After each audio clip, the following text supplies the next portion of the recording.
Assalamualaikum warahmatullahi wabarakatuh. Alhamdulillah, salatu wassalamu ala rasulillah Sayyidina Muhammad ibn Abdillah wa ala alihi wa sahbihi wa man tabi'ahu wa mawala. Alhamdulillah Nanda, pada kesempatan kali ini kita dapat bertemu kembali dalam video pembelajaran daring. Semoga Ananda dalam keadaan sehat walafiat ya. Jangan lupa untuk selalu menjaga jarak, rajin cuci tangan, dan selalu patuh dan taat kepada perintah Allah, yaitu rajin melaksanakan sholat 5 waktu ya Nanda. Baiklah, pada kesempatan kali ini Bapak akan menyampaikan materi adab Islami terhadap tetangga. Sebelum kita membahas adab Islami terhadap tetangga, alangkah baiknya kita mengetahui tentang pengertian tetangga. Secara bahasa, tetangga berasal dari kata al-jar, tetangga, yang berarti orang yang bersebelahan denganmu. Di sini bukan berarti bersebelahan ketika kita papasan di luar daerah, tetapi bersebelahan yang berarti rumahnya yang dekat dengan kita. Itulah tetangga. Kemudian secara istilah, tetangga adalah orang yang bersebelahan secara syar'i, baik yang muslim atau kafir, baik jahat atau baik, teman atau musuh, warga asing atau pribumi, berbuat baik atau jelek, orang yang bermanfaat atau merugikan, dan kerabat atau bukan. Tetangga berarti sangat luas, dan tetangga tidak melihat latar belakang, baik latar belakang sosial maupun latar belakang agama. Semua orang yang rumahnya bersebelahan dengan kita, kurang lebih 40 rumah ke kanan, 40 rumah ke kiri, 40 rumah ke depan, dan 40 rumah ke belakang, itu semua adalah tetangga kita. Walaupun ada di antara orang-orang yang berada di rumah tersebut yang tidak berbuat baik kepada kita, bahkan musuh kita, dan bahkan beda agama dengan kita, tetapi semua itu termasuk tetangga kita. Kemudian di dalam Al-Quran dijelaskan dalil agar kita semua berbuat baik kepada tetangga, yaitu Quran Surah An-Nisa ayat 36. A'udzu billahi minasyaitonir rajim.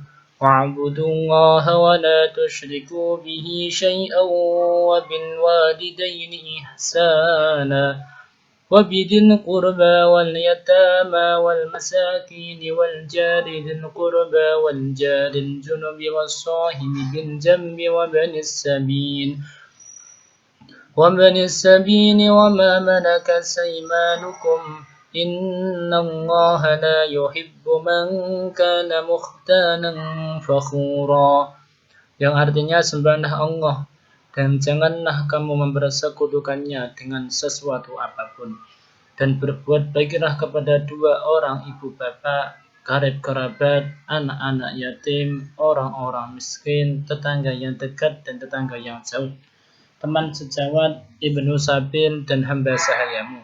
Sesungguhnya Allah tidak menyukai orang-orang yang sombong dan membanggakan diri.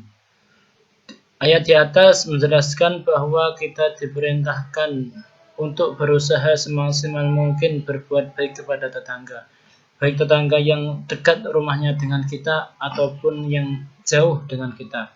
Semuanya kita harus berusaha berbuat baik, walaupun tetangga itu belum pernah atau tidak pernah berbuat baik kepada kita. Kemudian apa saja adab Islami terhadap tetangga? Yang pertama yaitu memuliakannya. Memuliakan tetangga termasuk salah satu tanda sempurnanya iman seseorang. Dalam hadis Rasulullah dijelaskan, "Man kana yu'minu billahi wal yawmil akhir falyukrim dhaifah." Barang siapa beriman kepada Allah dan hari akhir, maka muliakanlah tetanggamu. Di situ sudah tersirat makna bahwa kita semua harus memuliakan tetangga kita dengan semaksimal mungkin. Yang kedua yaitu berwasiat dan berbuat baik kepada tetangga. Berwasiat di sini adalah berwasiat untuk menjaga Hal itu juga pernah dilakukan Rasulullah ketika Rasulullah bepergian keluar daerah. Beliau berwasiat kepada salah seorang tetangganya untuk menjaga rumahnya. Kita juga bisa meniru akhlak dari Rasulullah tersebut. Jika kita keluar kota atau keluar daerah, kita berwasiat kepada tetangga agar tetangga tersebut menjaga rumahnya dan berbuat baik kepada tetangga.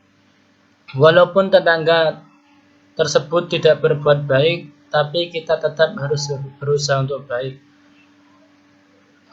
Jangan balas kebaikan dengan keburukan,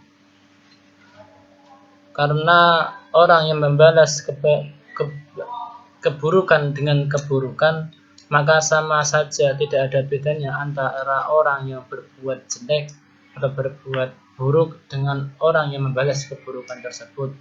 Tapi jikalau di antara tetangga kita ada yang tidak berbuat baik kepada kita, kita tetap berbuat baik kepadanya. Jika ada yang menjelek-jelekkan kita, kita juga tetap berbuat baik kepadanya. Yang ketiga, takziah ketika mereka mendapat musibah.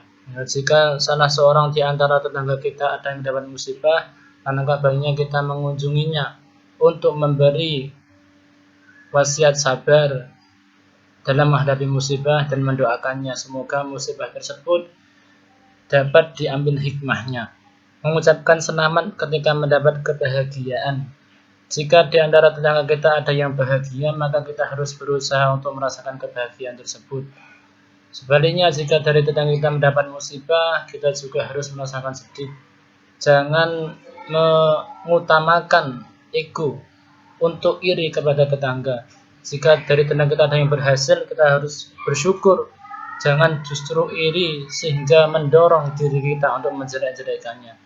Kemudian menjenguknya ketika sakit. Ini sesuai adab Rasulullah, walaupun tetangga tersebut bukan orang Islam, kita juga disunnahkan untuk menjenguknya. Dulu Rasulullah juga pernah menjenguk orang sakit, yang orang sakit tersebut setiap harinya selalu mencaci maki Rasulullah, selalu menjelekkan Rasulullah. Karena akhlak Rasulullah, ketika orang tersebut, orang yang mencaci maki Rasulullah sakit, beliau orang pertama kali yang menjenguknya. Karena akhlak tersebut, orang tersebut terdorong hatinya untuk masuk Islam dan memulai salam. Jika ada tetangga kita yang berpapasan di jalan dengan kita, alangkah baiknya kita memulai untuk mengucapkan salam. Contoh ketika kita di lingkungan perdesaan itu ada Assalamualaikum Pak Di, Assalamualaikum Budi, dan yang lainnya. Yang keempat, peduli dan perhatian terhadapnya. Peduli dan perhatian ini kita juga harus berusaha melakukannya. Kita harus mempunyai rasa simpati dan empati terhadap tetangga. Jika ada tetangga yang membutuhkan pertolongan, kita harus menolongnya. Jika ada tetangga yang sedang ditimpa kemalangan, kita harus juga merasakan apa yang tetangga itu rasakan. Yang kelima, tidak kenyang dalam keadaan tetangga kelaparan. Terutama dalam masa pandemi COVID-19 ini, banyak di antara tetangga kita yang kehilangan pekerjaan karena virus ini. Maka dari itu kita harus peka untuk melihat tetangga kita yang kekurangan makanan. Dan jika kita diberi kecukupan oleh Allah berupa rezeki, kita harus berusaha memberikan sedikit rezeki tersebut kepada tetangga yang sedang kelaparan. Jangan sampai kita kenyang tetangga lapar. Itu suatu hal yang sangat dilarang. Yang keenam, mencintai mereka. Di sini bukan mencintai secara biologis, tapi mencintai mereka dengan tidak menjelek-jelekannya, menghormati yang besar, menyayangi yang kecil, dan juga tidak memfitnahnya. Senang ikut senang, susah ikut susah. Yang ketujuh, bersedekah kepada tetangga kita. Jika kita diberi rezeki oleh Allah yang lebih, maka kita bersedekah kepada tetangga. Jika tidak mempunyai rezeki, maka bisa dengan tenaga. Bila tidak dengan tenaga, minimal dengan wajah yang ceria atau dengan senyuman.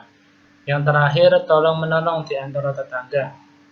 Contoh, di suatu desa jika ada yang mempunyai hajat, kita juga ikut membantu melancarkan hajat tersebut. Walaupun tidak bisa memberikan suatu materi atau uang, kita bisa menolongnya dengan tenaga. Jika kita tidak lemah dalam tenaga, lemah dalam uang, minimal kita harus mendoakannya. Semoga kesusahan atau hajat yang sedang ada pada tetangga tersebut diberi kemudahan dan diberi kelancaran. Yang terakhir yaitu hikmah adab Islami terhadap tetangga. Yang pertama, menyiarkan agama Islam dengan kita berperilaku, beradab Islami terhadap tetangga akan menjadi syiar agama Islam. Orang beda agama akan melihat bagaimana baiknya Islam terhadap tetangga dan bagaimana sikap yang sangat baik terhadap tetangga. Yang kedua, menciptakan kenyamanan dan keharmonisan sesama tetangga. Jika sesama tetangga saling peduli, saling memuliakan, saling mendoakan, saling tolong-menolong, saling mencintai, dan saling simpati, dan saling perhatian, maka kenyamanan dan keharmonisan sesama tetangga akan tercipta dengan baik. Yang ketiga yaitu berdakwah kepada tetangga yang belum baik atau beda agama. Jika ada tetangga yang kurang baik atau tanda kutip jelek, jangan kita menjelekkan. Karena jika orang jelek semakin dijelekan, maka semakin jelek, bukan tambah semakin baik. Maka dari itu, jika di antara tetangga kita yang kurang baik, kita berusaha untuk menunjukkan jalan yang baik. Yang terakhir, dicintai oleh Allah dan Rasul-Nya serta masyarakat. Karena orang yang beradab Islami terhadap tetangga, dia telah menjalankan perintah Allah yang terdapat dalam Quran Surat An-Nisa ayat 36 tadi. Dan dengan adab yang baik tersebut, masyarakat juga akan mencintainya dan akan timbul rasa simpati, rasa peduli, rasa perhatian dari masyarakat terhadap orang-orang yang berbuat baik kepada tetangganya. Maka dari itu, adik-adik semua dan saya khususnya, kita semua harus berusaha untuk berbuat baik kepada tetangga dengan semaksimal mungkin. Dengan apa yang kita miliki, kita berusaha berbuat baik kepada tetangga, walaupun di antara tetangga kita ada yang pernah menyakiti hati kita. Demikianlah pembelajaran kita pada hari ini. Semoga Ananda selalu dalam keadaan sehat walafiat dan jangan lupa menjaga kesehatan, rajin cuci tangan dan selalu berbakti kepada kedua orang tua. Jaga akhlak, ya, tingkah laku harus selalu baik kepada orang tua, baik kepada adik, baik kepada kakak, ya, baik kepada siapapun. Karena kita harus tebarkan kebaikan kepada siapa saja, ya. Demikianlah yang dapat Bapak sampaikan.